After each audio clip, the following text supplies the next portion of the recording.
players gather to cast powerful spells, some of the oldest and most powerful in the history of Magic the Gathering. Force of Will, Trinisphere, Dark Depths, and many others, battling head-to-head in brutal combat. They all have one thing in common: to uphold their legacy and the search for eternal glory.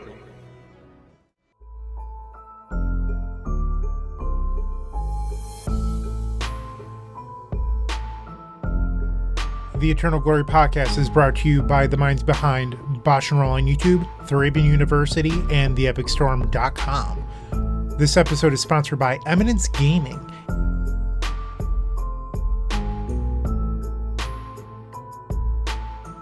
Hello, and welcome to episode 97 of the Eternal Glory podcast, The Draw of Blue.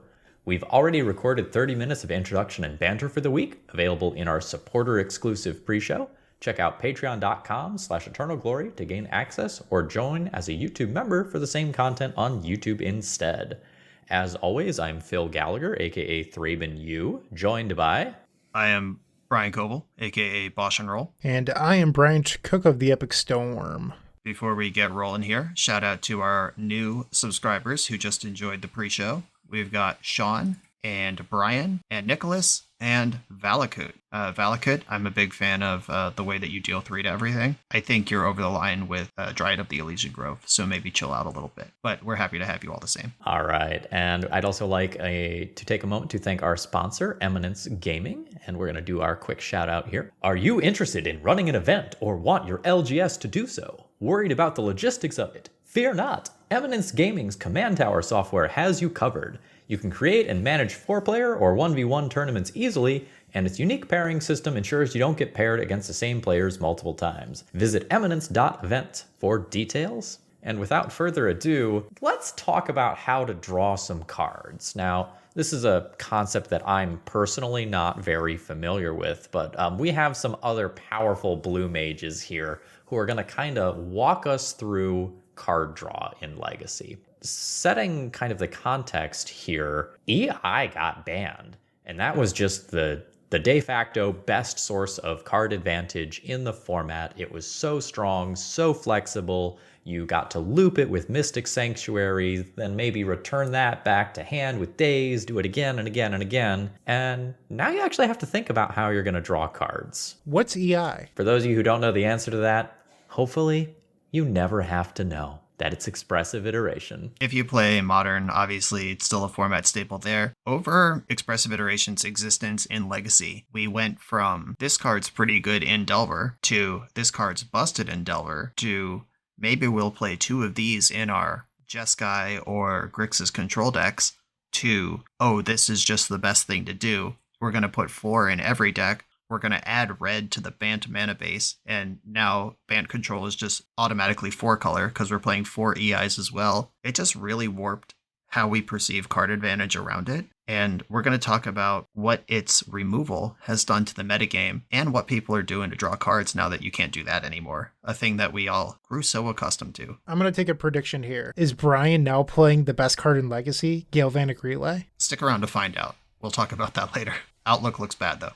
Ah, damn. So I want to do a quick sort of terminology thing. When we say something like card draw in this episode, we're really going to mean card advantage. So there are cantrips in Legacy that provide you with card selection, right? Your Brainstorms, your Ponders, your Preordains, even your Baubles. These are just replacing themselves, though. We specifically want to be talking about how do I get ahead on cards today. So this isn't going to be a lesson on cantrips or anything like that.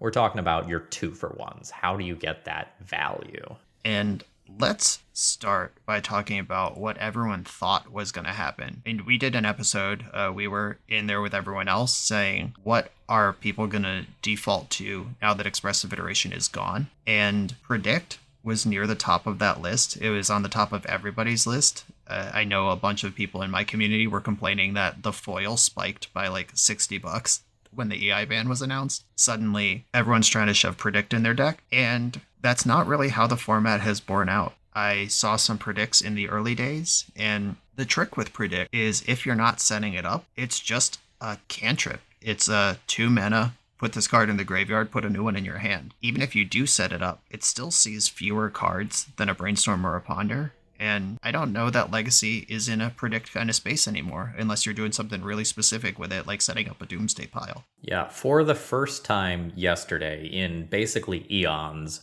I saw a hard blue-white control list with both like predicts and portents with Entreat the Angels and all that stuff. But generally speaking, I have seen very little predict outside of that first like week or two window past EI's banning. I just don't think that card's hanging. I believe we'll see more of those decks once Triumph St. Catherine comes to Magic Online, because I think that is a card that is worth building around for the first time in a while with the Miracle mechanic. Obviously, Terminus is a powerful card. 1 mana Wrath of God, like, yeah, that's playable. But it hasn't had a whole lot of other reasons to build around the Miracle mechanic in quite some time. And I think Triumph is going to make a return of cards like Portent relevant. But I can't help but think of Predict and then Accumulated Knowledge in the same space, and all of the innovation that happened in 2018, where people realized that Predict requires you to use your cantrips differently in a way that you regularly wouldn't. Like, you don't want to shuffle after a Brainstorm. You stack your Ponders in a weird way, and it just creates a weird tension on the game, where AK, yeah, the first one's pretty bad, but you never have to use your cantrips in a worse fashion for the rest of the match. I always think about that when it comes to Predict now. Even if I'm not arguing for Accumulated Knowledge, I just think of how it forces you to play a little bit differently if it's not attached to a Dragon's Rage channeler. Yeah, we'll go down that rabbit hole since you opened it. I love big blue 10, 12, 15 turn games. I like drawing 3 or 4 cards with one spell. Accumulated Knowledge was on my radar of maybe we can bring this back. I put that in a similar bucket with Standstill. Not that they are the same card or go in the same deck, but they are the type of old school card advantage engine that I'm excited when they're good. I regret to inform you, after having tried both, neither are very good. So those, I think Predict, Standstill, and Accumulated Knowledge were the old school cards that people were looking to, that we've seen in the formats past that did not hold up to step into EI space. But there were some new cards too that we talked about. Phil, do you want to remind us of these two? Yeah, so some other things that we were looking at were Chart a Course and Reckless Impulse. Chart a Course was one that I was never super hyped on, but I'm going to admit, like, the first time I saw someone Reckless Impulse about 5 or 6 times in a game, I thought that card was going to be the truth. Like, that card looked very good to me from the other side of the battlefield. And then it just kind of fell off the cliff, and I didn't see it much after it bullied me a couple times in initial leagues. I think that these two cards that we're talking about here, Chart a Course and Reckless Impulse, they're cards that are more likely to see play in a tempo shell rather than a control shell. And it's important to evaluate these card advantage pieces within their context. So what people discovered with these two draw spells is that instead of trying to gain card advantage, those decks were better at just killing you. Instead of trying to play a longer game with worse cards, that are just getting you dead. But I don't think a deck like Shark still has that same luxury, so they likely need to look somewhere else. But Brian would be the expert here. I don't know who to credit on this one, but like in terms of killing people, I've seen Sprite Dragon in play from like a blue-red Delver style deck again, just as something that is going to smack the opponent and get them dead. And I hadn't seen a Sprite Dragon in eons. I think it got like a challenge top 8 this weekend. Is that correct? I saw something floating around Twitter and I don't remember what. I was just scrolling through Is It Delver lists just to refresh myself what they're actually up to these days, and I did see Sprite Dragon in a list. Yep. Yeah, I've seen Sprite Dragon in play. I've also seen Third Path Iconoclast in the Delver Shell. Those two occupy kind of a similar space, whether you want to go wide or go tall. But looking at Delver decks now, there are a pretty normal number of lists with 2 Predict in them. And this is a deck with 4 Dragon's Rage Channeler, 4 Mishra's Bauble, and all of the cantrips to set up Predict. They're still trying to do the EI thing a little bit, but a lot of these decks are just like 2 Preordain or Preordain Unholy Heat or an extra Chain Lightning, off you go. Everything goes face, and we're not trying to get any card advantage. We're just trying to eliminate the opponent. And that is a way to go. We're not going to talk about Delver for very much longer. We were just talking about how these were the things that were being discussed as the heir apparent to Expressive Iteration's throne. And a card I've never seen on the stack at all was Moment of Truth, which we kind of riffed on this pod a little bit. I got a lot of comments during preview season for, what was it, All Will Be One? Is that what set that card's in? I don't even know what set it's in because I've never seen it cast. Bryant is currently holding up his Japanese foil playset that came in the mail today. You freaking bot. You will never cast that card. I bought 4 of them for $1 American. All right, then it was worth it. That was the card. This is... look at your top 3 cards, put 1 in your hand, 1 on the bottom, 1 in the graveyard. Kind of a worse strategic planning that people thought was going to see play, and it has not, as we predicted. We don't need to spend much time on that. These are cards that we heard being called out, but you know what is getting played? My boy, Uro. Uro, Titan of Nature's Wrath. You just can't keep a good giant down. He will keep emerging from the graveyard. That's kind of his thing, and I like that Uro has kind of splintered into 2 different spaces right now, where Uro is plan A in like 4-color control decks, where you're just trying to get Uro going and then snowball it eventually. And then it's also kind of in the background of decks like Bant Undoing, which I've seen a lot of, where your actual plan is Hull Breacher or Narset plus Days Undoing, but you make your opponent respect the Uro throughout, because Uro is just a great source of card advantage along the way and a threat that has to be respected. So Uro's showing up, depending on how hard you want to split the hairs, but we're a legacy podcast talking about blue card draw, so I'm going to split the hair. The Uro as a plan decks and the Uro as a thing my deck does decks are pretty different structurally, but Uro is there drawing cards all the same. And then there's also things like that, like Rhino, Cascade, Minsk and Boo, Uro, Pile, whatever you effectively want to call that. And Uro is in a deck because I will cast spells and I can cast that eventually and it will just do obnoxious Uro things. Yep, and he's in all the Zenith decks as a Zenith target that immediately cantrips to replace the Zenith, and then it's in the graveyard next turn to be an Uro. Rock solid contender. Uro was a card that was being discussed by the community as, does this need to be banned at one point? Remember that a few years ago? I was stumping to keep it at the time, and I think Uro has settled in and proven himself to be a perfectly reasonable thing in Legacy. Obviously an engine, a pillar of the format in a lot of ways, but not over any line. This card is right where it should be for the format. I love that card. I think it is a very well designed Magic cards within the confines of Legacy. It was obnoxious alongside Oko. Uro was not the problem card there. For sure. And to be fair, Uro did get banned in all formats down to Legacy. Standard, Pioneer, and Modern. Uro's not allowed. We found our sweet spot. We're the correct niche for this one. Uro also has come side by side with the resurgence of Icefang Coatl, who was not a playable card for a very long time, because one of the things that Expressive Iteration did indirectly to the format was make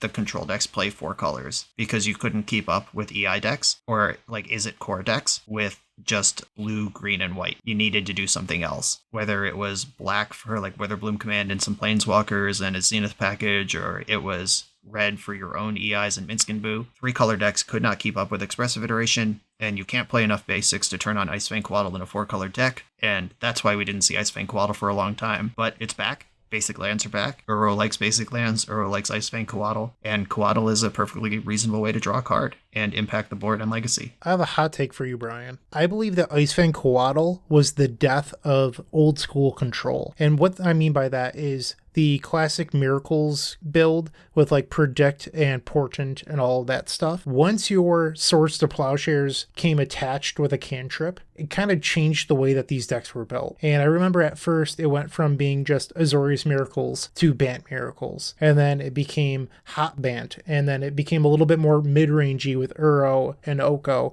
And we've seen the evolution since then with like Ren and etc. A bunch of cards that have been banned. But Icefang was sort of the start of the change of how the modern control deck was built, because you no longer want cards that are just like 2-mana divinations. You'd rather have Swords to Plowshares that cantrips and things like that. Like you're less incentivized to play true card advantage engines. Yeah, Icefang Coatl did change the texture of Miracles, and becoming Bant Miracles was cool. And Icefang Coatl came in a clump of really exciting creatures with flash that are also green or like you to be green as well. Hull Breacher came out, Endurance came out, Shark Typhoon came out in that same era.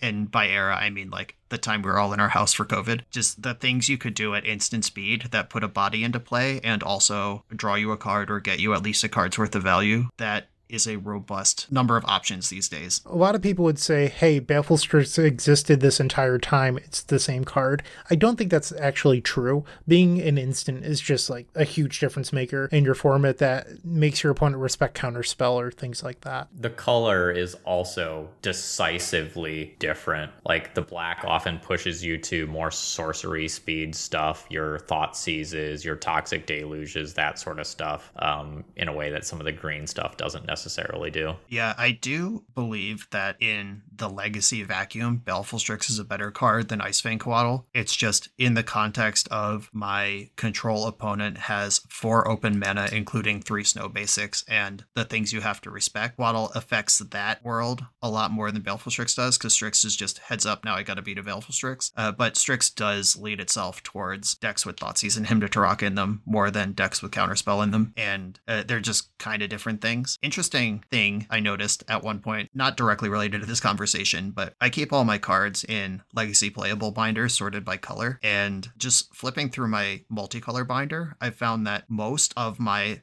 gold cards that I play in Legacy are black. This is black and something else. Just black seems to be the color that you add to whatever that cool sideboard card is or whatever that cool thing is if you're in the colors, and builds a Legacy playable card. So Baleful Strix among a high class of powerful Magic cards there. All right, let's talk about some other sources of card advantage. I have seen Planeswalkers coming back in a big way. I have seen so much more Narset Teferi and Jace recently than... What's that last one? I'm unfamiliar. Is that pronounced Hase? I've never seen this one before. Good old Jace the Mind Sculptor is back, and I literally do not believe that I am saying this, is maybe good? I don't believe you, but carry on. I am not a Pyroblast gamer a lot of the time. Like, I have played some fair leagues with non-blue decks, and I have been on the wrong side of Jace the Mind Sculptor recently, and it has sucked. It has absolutely obliterated me as I was trying to do fair things with like Knight of the Reliquaries, Fiend Artisans, that sort of stuff. And I didn't really expect people would be playing Jace basically ever again because of how just common red elemental blasts and pyroblasts were. But like, people are testing it again. It's around. Yeah, I mean, the thing about speed limits is you gotta send troopers out to enforce them, right? Jace is bad in the metagame. It does die to Pyroblast. It does get bolted. It gets unholy heated even if you plus it.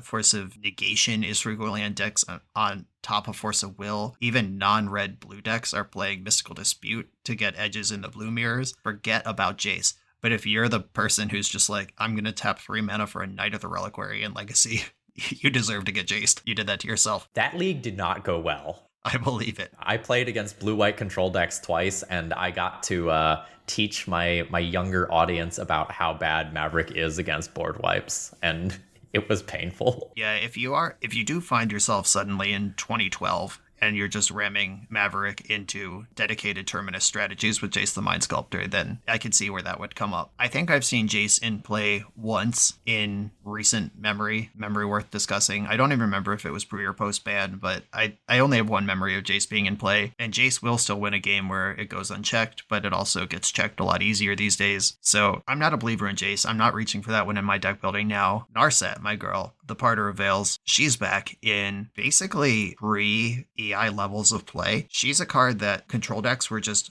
started with 2. You frequently ended up with 3 or 4. Not even talking about dedicated Days Undoing strategies where you have a combo with it, but just straight up like Narset is one of the best ways we could spend 3 mana. Just put 4 of them in your deck, make your opponent figure it out, was how decks were being built back in the day. And by back in the day, I mean like 2 years ago. But Expressive Iteration doesn't draw cards. So Narset being a 3 mana part of an impulse that if it's around, you get to impulse again on the following turn without the static being a hugely relevant piece of the game was much worse. And we saw her basically plummet off the face of playability in the tail end of the EI era because she just didn't stop the thing that needed to be stopped. But she's back. I also think there's a secondary reason why Narset's back, and this card gets its own section later, but Narset alongside Fairy Mastermind is pretty interesting as well. Yeah, we will talk about that when we get there, but we've had Fairy Mastermind for a week now, and we've had EI banned for a couple months now, and the Narset data was large and in charge even before Mastermind. that is an exciting additional fold to playing Narset that we will talk about. Teferi, I think we're going back through our Teferi arc that we had when War of the Spark first came out, which is this card's cracked, put it in all the decks, and then quickly cutting them as we realize that the effect Teferi has on a game, not every deck cares about that much. And like, you don't want Repulse a lot of the time. Like 3 mana bounce a thing, draw a card is not a great rate in Legacy. And unless your deck specifically cares about shutting down instants, and every deck does better when your opponent can't cast instants, don't get me wrong, but specifically cares, like in terms of Cephalid Breakfast or Doomsday or a Days Undoing strategy, I don't think Teferi is just a card I'm going to put 1 or 2 copies of in like Hot Bant, where your card quality is just through the roof. There's some other non-blue options for card advantage as well. This one's paper only at the moment. Someday it may come to Magic Online, and that's Comet Stellar Pup, which is a 4-mana Boros planeswalker that has a very large amount of randomness associated with its abilities, but strong abilities. More relevant to most of our listeners, there's the obvious Minsk and Boo. Do you all view this as like card advantage? Like, do you think I'm going to draw cards with this, or do you think plus you fling, you're dead? The moment that I cast Minsk and Boo is basically the last moment of tension in a lot of matchups, where does Minsk resolve?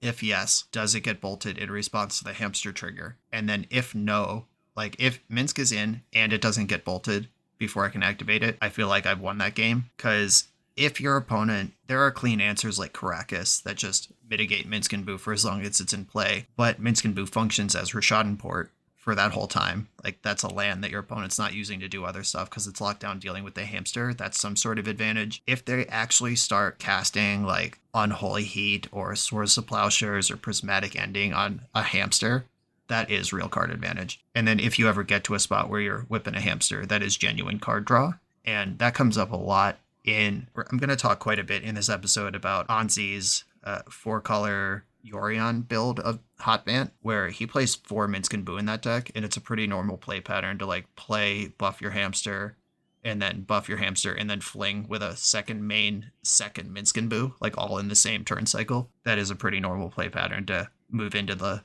unbeatable endgame. All right, so I think Staff of the Storyteller should probably be the thing that we cover next. I am not the biggest believer in this card. I've had probably super warped experiences, though, with a lot of the decks that I've been playing. My deck's plans, generally speaking, are kill you fast. Like, I love playing these, like, turbo initiative deck sorts of things. And Staff of the Storyteller has just, like, seemed so bad to me because the game is just over before that card matters. But I'm seeing it appear in more and more lists, and I've seen them do gross things in combination. So let's delve into this one. Yeah, Staff of the Storyteller, we were pretty hyped about this in a previous episode. I don't remember if it was last week or the week before. It can just be generic card advantage in decks with white. Like, it does kind of a bad Baleful Strix. Like, you lose Death Touch off your creature, but this is sort of a 3-mana 1/1 draw card on its face. And then if you have ways to charge the staff, like the second staff, then you feel like you're getting a good deal. But the first staff, you're right, does feel pretty anemic. So in the decks that aren't specifically supporting it, it feels kind of weak. But then there's decks with like a little twist, like Jolrail, who is a 2-mana legend that when you draw your second card a turn, you make a 2/2 cat. So every turn you activate staff, draw a card,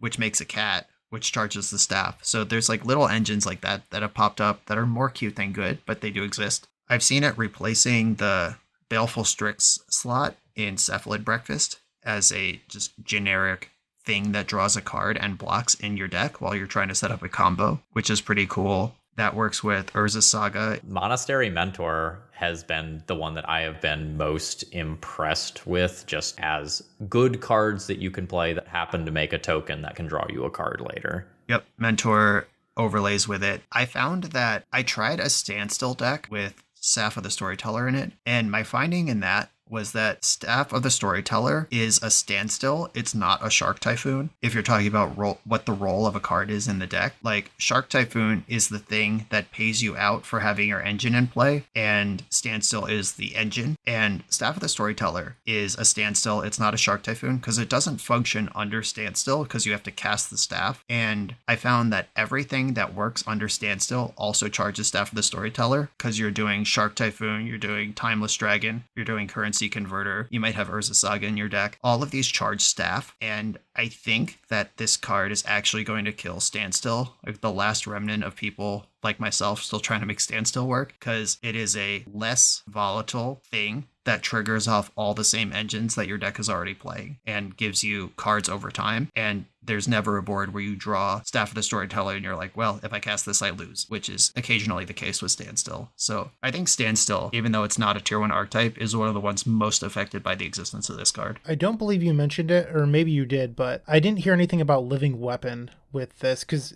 we talked about how it replaced Stormforged Mystic and Breakfast, but in Breakfast I've seen a bunch of people putting Cauldron into play and then getting that draw trigger. Definitely had that coming, talking about as a draw engine in Stoneblade. It's just another 2-mana thing you can do for a white and a colorless and be proactive. But then the Stoneforged Mystic, Living Weapon, if you're ever in that hyper endgame scenario where you're like picking up and redeploying a Batterskull every time they remove it, that Batterskull comes with a card draw now off of staff. Phil is laughing in his seat. He knows that life as a Death and Taxes gamer. That charging the staff is non-zero. It's actually very cool. I did a bit of that on the channel as well. Brian, this is maybe a question directed at you. In my games against these staff decks, I'm finding that they either win or lose the game with a bunch of counters on these things. Either they're dead before they have time to invest the white mana into like drawing the cards off of staff, because they have to be using the white mana to like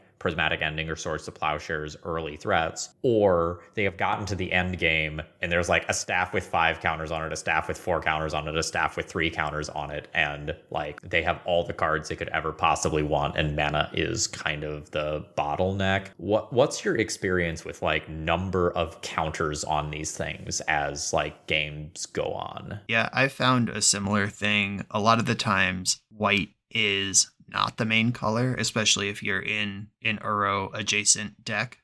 White is usually the color you get last. You don't want basic planes in your Uro deck, or you want it in your deck for emergencies, but you rarely want to draw it or see it in play, which puts some tension on that. Even the blue-white Azorius Core or like blue-white Splash Red out of the sideboard that we see a lot, those decks play like 5 islands, 2 planes a lot of the time, so white is your smaller color. But I have seen decks constructed more recently respecting that with like 4 planes, 3 islands, kind of rebalancing based on what you're actually spending mana on. I have found a lot of fun tension where you play the first Staff of the Storyteller, you cash in your counter, and then you're like, oh man, my next token's going to be so good. And then sometimes you get there, sometimes you don't. And I have definitely found that tap to activate is a serious limiting factor, which is literally the game design purpose of tapping your card. So good job, Richard Garfield, on that one. A lot of the time you can only activate it once. That's how the card works, once per turn cycle. So if you are making tokens every turn, but you can only activate it once per turn, if your opponent, in that situation that you just described where you have stabs on like 5, 4, and 3, and your opponent's dying to your 5 tokens, like, sure, the game's over. But the ones you get run over, Staff of the Storyteller not having Death Touch the way Baleful Strix or Icefang Coatl would, that first creature, like some random 3/3 or whatever, or Thalia 2/1 first strike, just cracks in, eats your token for free. Now you don't have a blocker anymore. And then if you're just taking steady damage, it is hard to play from behind with these cards. You need to be at parity or ahead to really cash them out. One quick thing that I would like to address here is every card advantage engine that we've discussed previously that is along the same mana value. So Predict, Chart a Course, Reckless Impulse, Moment of Truth, LOL, Standstill. These are cards that are not hit by Prismatic Ending. Yes, you could theoretically ending an Uro or an Ice Fang, but they've already drawn the card. Minsk and Boo has already done something. Staff makes a 1/1. There will be games like Phil mentioned where you're, building up charge counters or whatever. Brian, has it being able to be targeted by prismatic ending mattered at all in your experience? Or is it just like you use the counter, and then people don't want to spend their endings? How does it play out in actual games? Yeah, I have been on both sides of that, where against white decks, I don't really run it out on turn 2. Like in white mirrors, I'm kind of waiting till turn 3 where I could at least cash out if they have the ending. As the game goes long, it is tough watching your Staff of the Storyteller with 4 counters on it get prismatic ending, because those are, like, maybe you get one on the way out, but those are 3 more cards you're never really going to get, and you never really had, but also it feels bad that they're gone. More so than prismatic ending, though, because all the Planeswalkers, the Uro that you mentioned, they'll have a target eventually, is main deck BS that you used to not care about, like Zenith for Collector Roof. Just shutting down your draw engine is something we've never really had to care about before, and people boarding and Meltdown versus your Azorius control deck is something we haven't had to care about before, and now we do. So that's worth noting. I've seen an Energy Flux in play against my blue-white control deck. It's weird out there. People are doing a lot of stuff to beat up your artifacts. And that is part of my theory about Staff of the Storyteller, where more than any other historical comparable, it's a lot like accumulated knowledge, in that the first one is not that good, and the second one is like, okay, and the third one is a huge problem for your opponent, but they are disruptible by things that are not that unusual. Like accumulated knowledge, Graveyard Hate blows you out, Endurance, just when Endurance was printed was the full end of accumulated knowledge. Even in AK's time when it was good, Scavenging Ooze was in decks. That's attackable under normal circumstances. Staff of the Storyteller being in play for things like prismatic ending or a braid is kind of exposes you to the same sort of problem. If my engine gets firing, you're in trouble, but my engine is exploitable and it takes some time to get going. I'm really struggling with this issue as the person who is trying to sideboard against these staff decks. So, like, for example, do I want to play Collector Oof that fights against exactly 4 cards in my opponent's deck list when Collector Oof is so embarrassing against Uro, Snapcaster Mage, Minsk, and Boo? Similarly, do I want to play Force of Vigor, or probably 2 of them that I have in my sideboard? Like, do I want to board those in versus the control deck when they're dead so frequently, and my opponent will probably get to cash in at least 1 card worth of value anyway? I'm really struggling conceptually with how or if I am supposed to fight over this card. I think that's about how long of a game you think you're going to play. Like the thing you said of just taking them to Pound Town when they have 2 or 3 counters on their staff and they die, I would not bother interacting with it in a deck that can do that. But in a deck like Maverick, like Maverick's a control deck ultimately. It kind of a mid-range spectrum of control, but it's not playing a short game. It's closer to Death and Taxes than it is Deny Adepts. Like, you have to plan for a situation where it's not really like, can I answer, or do I want to answer this staff? It's only 4 cards, but it's not really only 4 cards because it turns every token generator in their deck into a cantrip. So fighting over the staff, you're also fighting over the Timeless Dragon and the Urza Saga and the Living Weapon Trigger and the Jolrael. Like, whatever it is they're doing with this thing, you're denying a lot more cards than just what staff does. All right. Do we have any other staff-related thoughts? I have one that is adjacent, and it's also on our list to talk about, and we're going to save the best for last. Fairy Mastermind was going to come up next, but I'm going to talk about Fable the Mirror Breaker for a minute. And this card, let me tell you, it's been defining Standard, Pioneer, and Modern since its printing, and it's been showing up in Legacy appropriate archetypes like Painter. It's a backbone of Painter, but Anzi, with his Yorion Hotband deck, just put 3 of these into the Bant Shell.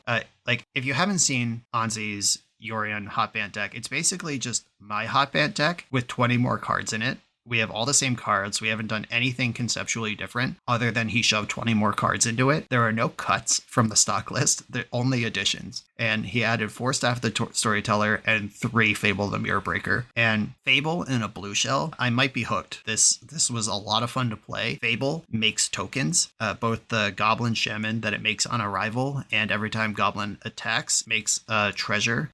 Does Staff specify creature token? I think it does. I think this is not relevant to our conversation. Somebody look that up and let me know. But you at least get the Goblin Shaman token, which adds a redraw to your Fable. The Fable's already going to select more cards, and if you discard something like Life from the Loam or Uro or lands you've already returned once with a Life from the Loam that were +3 cards, holy guacamole. We did just get confirmation that Staff is creature token and the treasures don't count. Fable, just on its own, is pretty sick, and in combination with the other things going on in a highly synergistic shell, I am deeply impressed by. Once you can start copying some of the things in your blue deck, you can do some kind of weird things like extra Uro life gain, extra endurance, nuke your graveyard again, kind of lock down that zone. The card is very, very obviously good, and there's a lot of things that once you see it in action, just interacting with things that you wouldn't have thought of. Like if you've ever been on the wrong side of like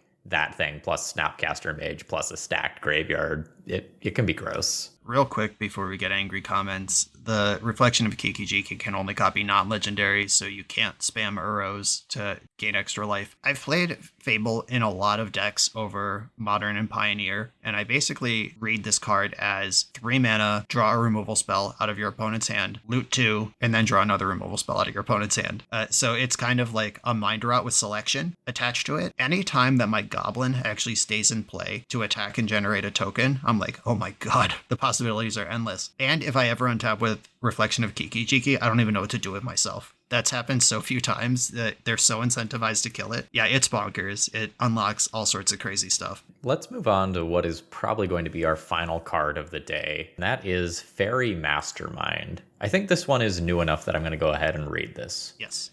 This is 1 and a blue for a 2/1 Fairy Rogue with both flash and flying. Whenever an opponent draws their second card each turn, you draw a card. And for 3 colorless and a blue, each player draws a card.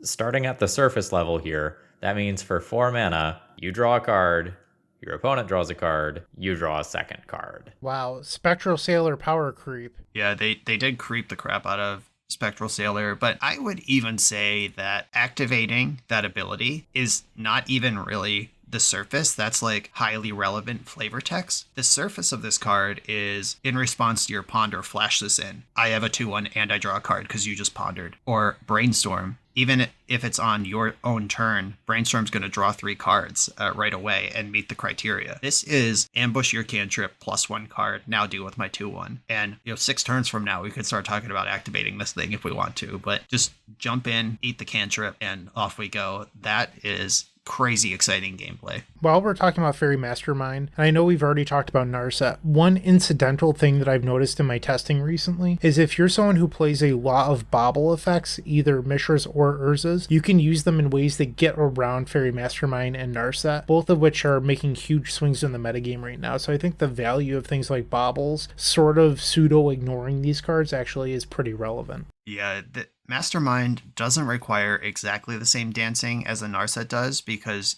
your draw doesn't get just deleted, but your opponent gets a card too. This is kind of like, the effect it has on this is something that I talk about a lot in my EDH deck building, which might not be relevant to a lot of our listeners here, but there's a lot of legacy cards in those decks, and I put cards that could strict my opponent's options into my EDH decks. Like I'm talking about Dothy Voidwalker and Drannith Magistrate and Aven Mind Sensor. That's the kind of thing that I want. I want to squeeze 3 players rather than draw 1 card myself. So when someone is like, what about Archivist of Ogma in this deck? That helps me, but it doesn't stop these other 3 enemies. So I'm going to favor a card that actually stuffs them more than something that just feeds me. Legacy's a little different because you only have to go 1v1 versus a player, and Fairy Mastermind does not eat the draw the way that Hull Breacher does. It just, like, you're not squeezing your opponent out of the game. It just becomes a lopsided arms race on who can do more before the game ends, which I think is a important play pattern. If my opponent's Hull Breacher deck has up 3 mana and I have a read that they have Hull Breacher, I might just not cast the Brainstorm in my hand, even if I'm not doing anything. But you can Brainstorm into open meta with Fairy Mastermind, and it's just like, fine, take your card.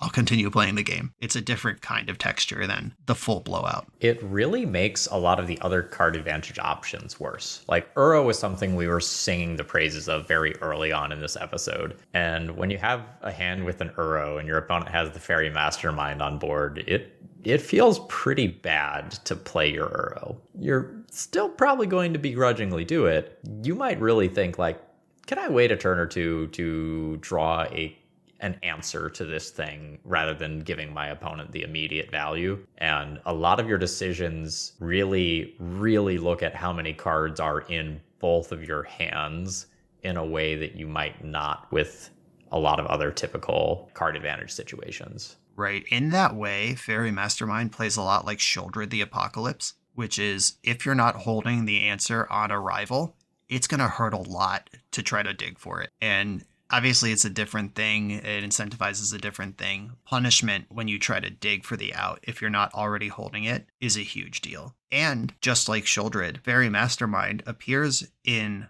matchups or in decks where you would generally not want a ton of creature removal in, especially post-board. Like if we're in a world where we're curving Fairy Mastermind into Narset, Snapcaster Mage, Wandering Emperor, those ask for different answers than 2/1 Flying does. These are matchups where I would normally go down to 1 or 0 plows in a blue-white control mirror, and now you just might need to leave all of them in. And then where are you going to find room for all these Pyroblasts that are in your sideboard? It's a tough squeeze for exactly these sort of matchups. I think another thing that I really like about this card is the body is just so reasonable. Like, this is a 2/1 flash flyer.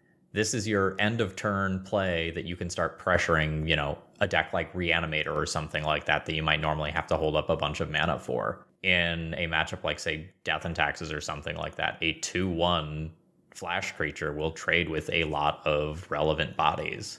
Like, this is an acceptable clock. This is a body that can trade when you need it to be a removal spell.